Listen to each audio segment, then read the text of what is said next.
अश्वमेघ। खंडवा जिले में स्थित तीर्थ नगरी ओमकारेश्वर के पुजारी ने पुनासा एसडीएम पर मारपीट का आरोप लगाया है। पुजारी ने वायरल वीडियो में आरोप लगाया है कि एसडीएम शिवम प्रजापति बिना किसी पूछताछ के सामने से आए और 3 से 4 थप्पड़ मारे। उन्होंने कहा, मेरी सरकार से मांग है कि मामले में कार्रवाई की जाए। इधर मारपीट के आरोप से एसडीएम शिवम प्रजापति ने इनकार किया है। उन्होंने कहा, ज्योतिर्लिंग मंदिर में हमने सख्ती की है, इस कारण गलत आरोप लगा रहे हैं। हमने किसी को नहीं मारा। ओमकारेश्वर ज्योतिर्लिंग मंदिर के पास 13 फरवरी को पर्यटन विभाग द्वारा बनाए गए रैंप के करीब की घटना है। मामले का वीडियो शुक्रवार को वायरल हुआ। नगर परिषद के वार्ड नंबर 13 शिवपुरी मोहल्ला ओमकारेश्वर ज्योतिर्लिंग मंदिर क्षेत्र निवासी नरेंद्र रिछारिया ने एसडीएम प्रजापति पर आरोप लगाया कि हमारे एसडीएम साहब ने उसको मारा। तो ये तो एक दुखद घटना है। मैं इस घटना से स्वयं दुखी हूँ कि ब्राह्मण के ऊपर यदि कोई भी अधिकारी हाथ उठाता है तो ये गलत बात है। ब्राह्मण मंदिर नहीं जाके कौन सी दूसरी जगह जाएगा। मैंने वो वीडियो पूरा देखा है और मैंने एसडीएम साहब का वो वीडियो भी सुना है, जिनकी हमारे नेताओं से और भी हमारे अधिकारियों से जो चर्चा हुई है वो भी हमने सुना है कि वो कह रहे हैं कि मैंने चांटा नहीं मारा है। यदि उन्होंने चांटा मारा है ब्राह्मण को तो ब्राह्मण का अपमान तीर्थ क्षेत्र में निंदनीय है। ब्राह्मण का अपमान नहीं होना चाहिए।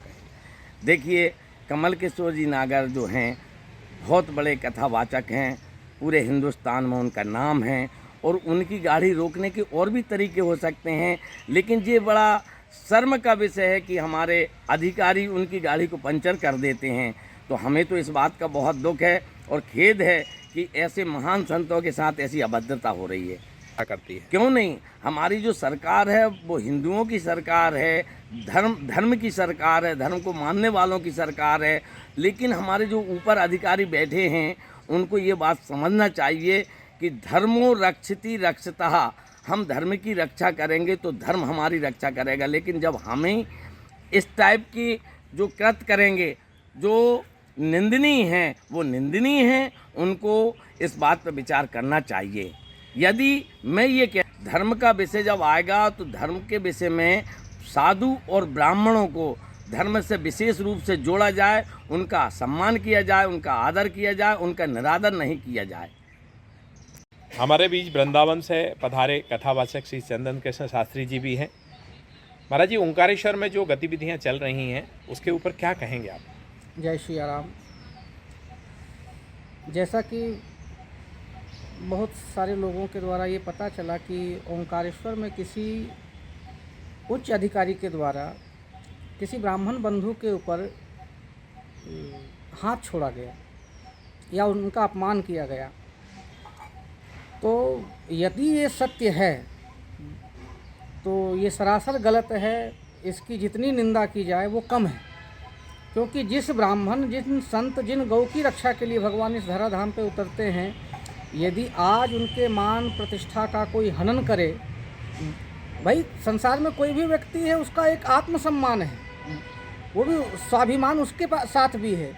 तो यदि समाज के बीच या आप ऐसे किसी का अपमान करते हैं, ब्राह्मणों पे हाथ छोड़ते हैं, तो ये किसी के अधिकार क्षेत्र में नहीं है। आप यदि उससे वो अपराधी भी हो तो आप उसे कानूनी प्रक्रिया के द्वारा आप उन्हें जो है आप समझा सकते हैं, आप उन्हें दंडित कर सकते हैं, पर आप हाथ छोड़ करके आप किसी का अपमान नहीं कर सकते हैं।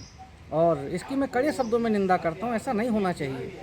और यदि ऐसा है तो वो उस ब्राह्मण से क्षमा के पात्र हैं, वो क्षमा मांगे आकर के। नरेंद्र पंडित रिछारिया जी, ओंकारेश्वर।